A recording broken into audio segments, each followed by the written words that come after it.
right, so on the 5 this afternoon, we're telling you the 5 important things you need to know to trade at the Nairobi Securities Exchange. And let's start off with the first requirement that you need. You need what is known as a CDS account. That's a Central Depository System account. So this works typically like your normal bank account where you keep your money. This is where your shares are held. This is a little different from what you might remember even from your parents and the old folks where they used to have physical share certificates. No more. All of this is now housed in the CDS account. Now it is free to open the CDS account. All you need is 2 passport photos, a copy of your ID or a copy of your passport. It's important to remember you can only open 1 CDS account. All right. Now, the second important thing for you to remember on the 5 this afternoon is that you cannot trade at the NSE individually. In other words, you cannot come here and begin to purchase shares. You do that through a stockbroker. All right. Now, some banks have some of those internal departments that you can do it at. If you want a full list of the stockbrokers, go to nsc.co.ke. It has a full list of the trading participants.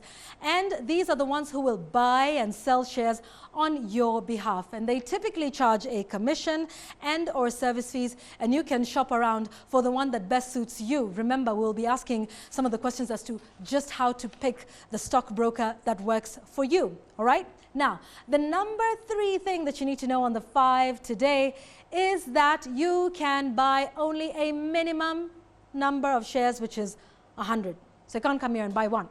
All right, the minimum is 100. So say you are trading in company X that whose share price is 2 shillings. So if you multiply that by 100, of course, you would add brokerage fees, then you understand, all right? So minimum number of shares that one can purchase is 100.